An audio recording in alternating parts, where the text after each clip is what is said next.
think if I convert to another religion, I am going to really read about that religion and know about it. And the new people are the ones I think that keep the religion going, because the older people just become lax and take it for granted. So I think he's doing a good thing. As long as you believe in something, I don't care if it's the picture on the wall, believe in it. It's definitely really interesting, like the God-fearing stuff, because when me and my mom were watching the video, she hated the thought of, like, you know, if you do bad, you get punished for it. And I kind of felt the same way at first, and then the more I thought about it, it's like, well, if you do good, you get rewarded. So obviously if you're willingly just constantly doing bad stuff, then doesn't it make sense to be punished? Like, shouldn't you have that fear to do good so you don't do bad to others? I mean, that kind of makes perfect sense to me the more I think about it. It does, and I think everybody should have a little bit of fear in them. I mean, we grew up, we were afraid of our parents. Yeah.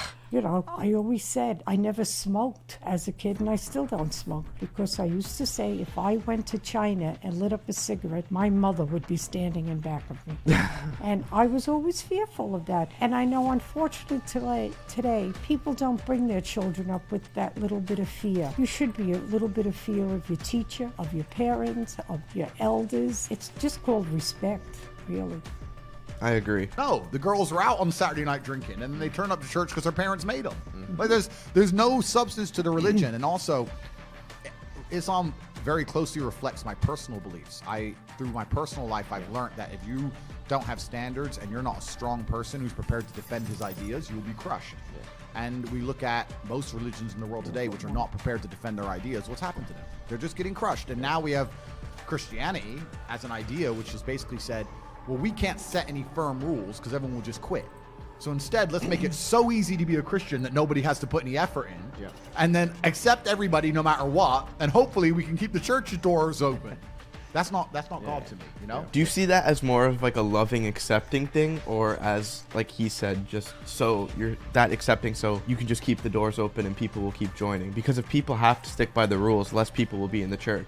Right. People don't want to go by the rules. And let's face it, all of these rules are man-made. We don't know how much was passed down from God. You know, go to church on Sunday. Who made that rule? Don't eat meat on Friday. Who made that rule? Then all of a sudden, you can eat meat on Fridays, and you don't have to go to church on Sunday. You can go on Saturday. They're man-made rules. Who's to say they came? I don't know. Yeah, was it God telling the prophets those rules specifically, or was it people in church? And how far did they come down? And that's why it's good to have the rules, but did God actually send them down? Well, that's what the big thing with the Islamic faith is God told Muhammad, he basically told him everything to put down into the Quran. So it wasn't like he was a writer or a great philosopher or anything. He was literally just told by God and just the messenger. Yes, that's what we hear. But then again, there's like, the more you look into it, there's like a ton of miracles and stuff inside of the books that couldn't have been scientifically proven back then. Right. Like, they become true thousands of years later, and there's tons of miracles just like that. So when you look at it, it's like, what is realistically more likely? Is it divine power, or did he just happen to get all of this stuff right? You know? Yeah, and we don't know. I mean, I believe these messages were sent down from God, with Moses, with the Ten Commandments. It was dominating. Gave them that, and it followed through. But unfortunately, through these thousands of years,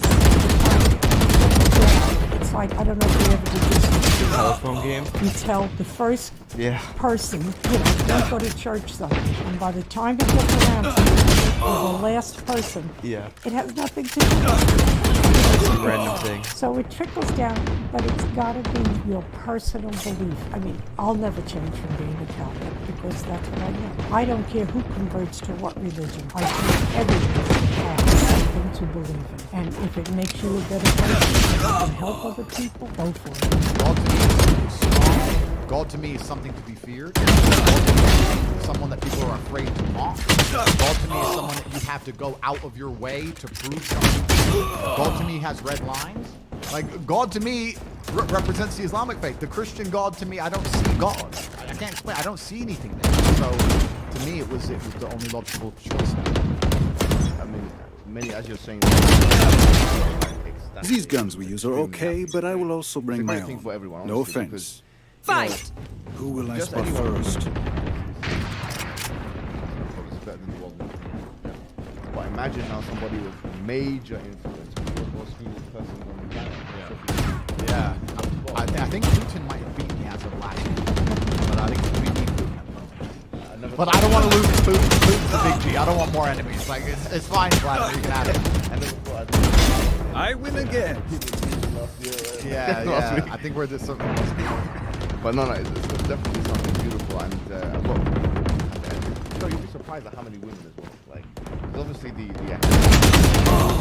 you know, but a lot of women, alhamdulillah, especially in the Muslim world, they're absolutely fantastic. Just before I came here today, one picture, alhamdulillah, she's working. And actually, my friend told me that she was kicked out.